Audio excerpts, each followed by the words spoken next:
ஸ்ரதன ஏதாவது ஃபங்ஷனுக்கோ, இல்ல வெளியிலயோ கூட்டிட்டு போறோம் அப்டின்னா, போயி ஒரு 10, 15 நிமிஷத்துக்கு ரொம்ப சைலன்ட்டா இருப்பான். பார்க்குறவங்க எல்லாரும் "பரவாயில்லையே! இவ்ளோ சமத்தா இருக்கானே! எந்த சேட்டையும் பண்ணாம இருக்கானே!" அப்டின்னு சொல்லுவாங்க. ஒரு 10 நிமிஷத்துக்கு அப்புறம் சின்ராச கையிலே பிடிக்க முடியாது. அவன் பண்ற சேட்டைய பார்த்துட்டு, "அம்மா எப்டிதான் இவன நீ தனியா வச்சு சமாளிக்கிற?" அப்டின்னு கேட்குற அளவுக்கு, அந்த அளவுக்கு சேட்ட வந்து பண்ணுவான். ஃபங்ஷனுக்கு போயிட்டோம் அப்டின்னா, அங்க நெறைய க்ரவுட் இருக்கும்.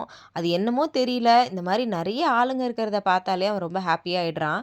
எனக்குமே அப்படிதான். நான் ஏதாவது ஒரு ஃபங்ஷனுக்கு போறேன், இல்ல ஏதாவது ஒரு இடத்துல நெறைய ஆளுங்கலாம் இருக்காங்க அப்படின்னா, என்னையும் மீறி எனக்கு ரொம்ப ஹாப்பியா இருக்கும். அது என்ன ரீசன் அப்படின்லாம் எனக்கு தெரியல.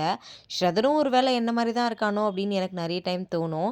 ஆனா இவனோட சேட்டைய தான் என்னால கண்ட்ரோல் பண்ணவே முடியாது. பாருங்க 10 நிமிஷத்துக்கு அப்புறம் இவர் இப்படிதான் வந்து அங்கேயும் இங்கேயும் ஓடிட்டே இருப்பான். இவன் பின்னாடி ஓடி ஓடியே என் வெயிட் பாதியா வந்து ஆயிடுச்சு. உங்க வீட்ல இருக்கிற உங்க பசங்களும் இதே மாரி இருப்பாங்களா? அப்படின்றத மறக்காம கமெண்ட்ல சொல்லிடுங்க. Thank you.